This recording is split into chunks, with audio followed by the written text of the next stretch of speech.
Hello ladies and gents, Jarek Defiler here taking a look at Dungeons 3, a villainous dungeon builder / RTS. Before we get started, be sure to like, share, and subscribe, as well as hit that notification bell for further videos. Developed by Realm Forge Studios and published by the quite experienced Calypso Media, responsible for the Tropico, Dungeons, and Railway Empire series, Dungeons 3 kind of snuck up on me when I got it in the Epic Store Weekly free release a while back.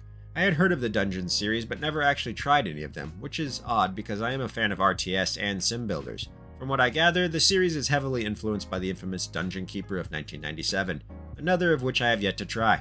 Shame on me, I'm a bad gamer. But I eventually installed Dungeons 3 and gave it a go, and boy was I pleasantly surprised. And since I saw that Dungeons 4 is planned to be released sometime this year, I thought I'd give my recommendation for its predecessor.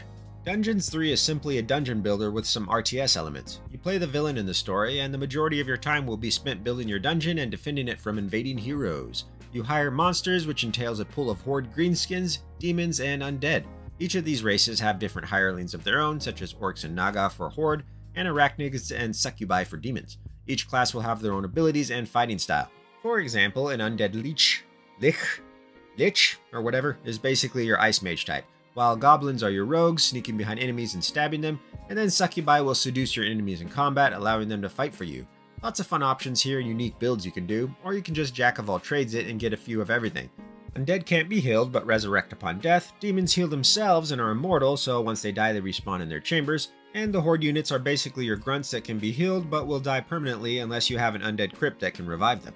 On top of that, you also have the ability to research upgrades for all your units as well as your dungeon rooms, and there's a fairly hefty amount you can do. As you unlock each room type, you can also research scrolls that will further enhance said rooms and allow for some really cool changes. Some of the upgrades are a little boring, mind you, like extra damage on a unit type or more hit points, but others are more fun and useful, such as giving your little snots, which is Dungeon 3's villager / peon class, a teleport ability so they can zip around the dungeon faster. And you can also increase your Naga's range for healing, which is another cool option, or give your goblins a mech suit that explodes upon being destroyed. Not bad, pretty fun little upgrades. Granted, the RTS aspect in Dungeons 3 isn't exactly complex. You can do some micromanaging, such as interacting with spells that damage the enemy or buff and protect your own guys, but mostly you just send your guys forward and let them do their thing unless you're on hard mode, I guess. So having simple upgrades for your units is expected, and that's fine really. The game's meat and potatoes is the dungeon building aspect, not so much the RTS. Although the RTS portion isn't bad either, just simple.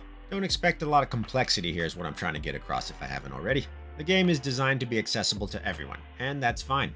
Back to the dungeon building. Your dungeon is generally a sandbox area that you can carve and build to your liking. There aren't many limits other than the size, with the indestructible walls that are always on the outskirts of the area.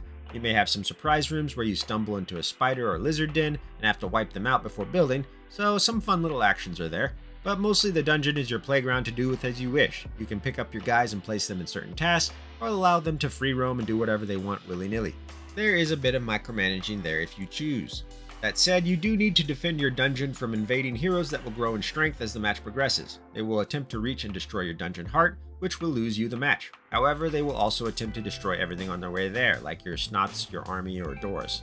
This is where traps come in. In the research tree, you will be able to obtain varying traps of different power levels, from simple arrows being shot from the wall to these giant ice-crushing things that freeze and squish your enemies, to magnets that suck in and lock armored heroes. There are a good variety of fun traps that you can create a maze of death with. I really enjoy the trap building and having to find a good layout that just massacres the heroes before they even get into the other rooms.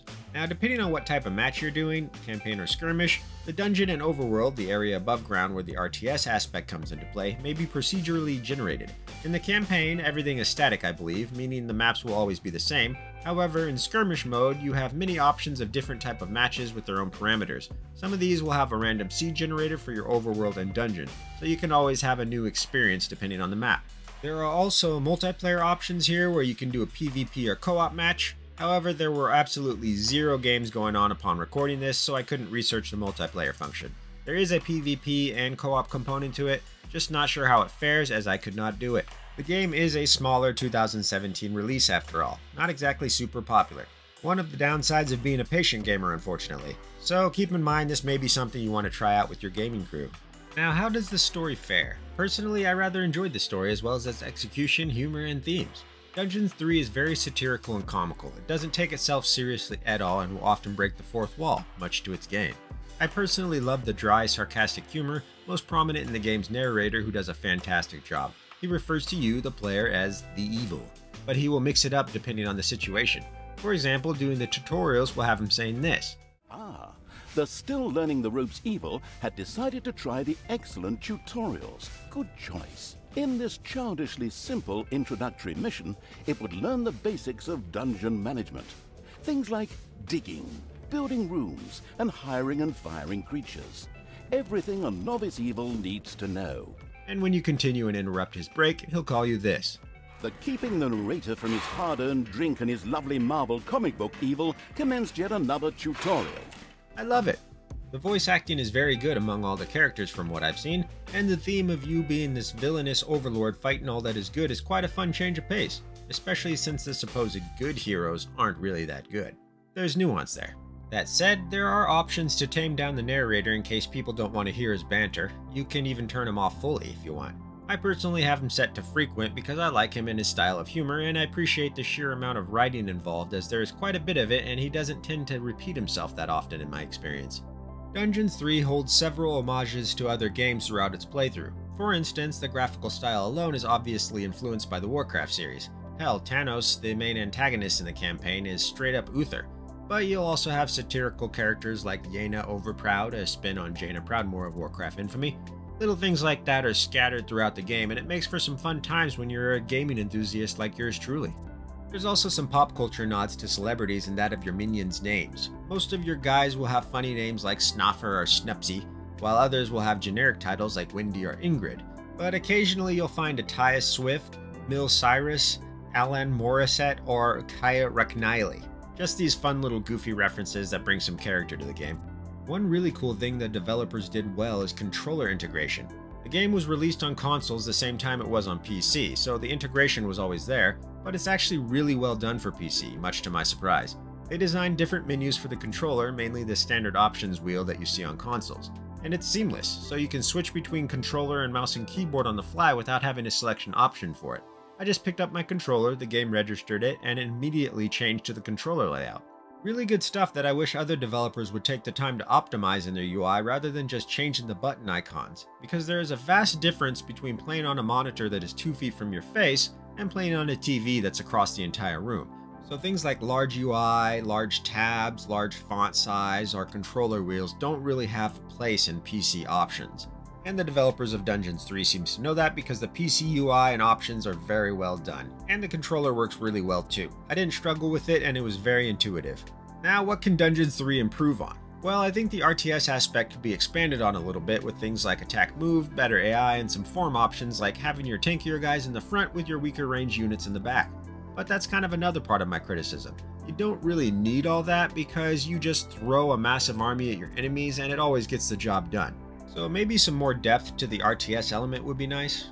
Which brings me to my next criticism. You don't really need all the units in the game. You can probably beat every scenario with just orcs, or just goblins or arachnids. You don't really need to invest in other units at all, albeit you will be missing out on part of the fun, but still.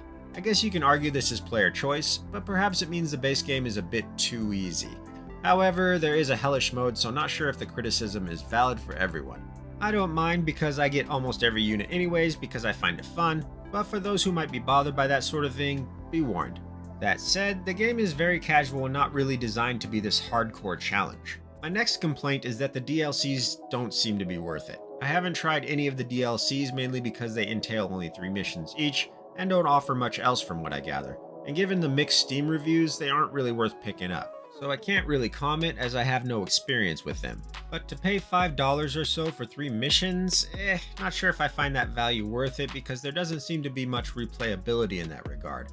Maybe if they gave you new units or titans you can use in skirmishes, but from what I see they don't, so not sure if that's a price to value ratio that's worth it for me. Best do your due diligence there. For some reason the camera is only on a swivel, so you can rotate using the page up and down keys, however it is limited to like 45 degrees, and once you release the keys it snaps back to the static camera position. So you can't view rooms in your dungeon at different angles. Is that intentional for specific reasons?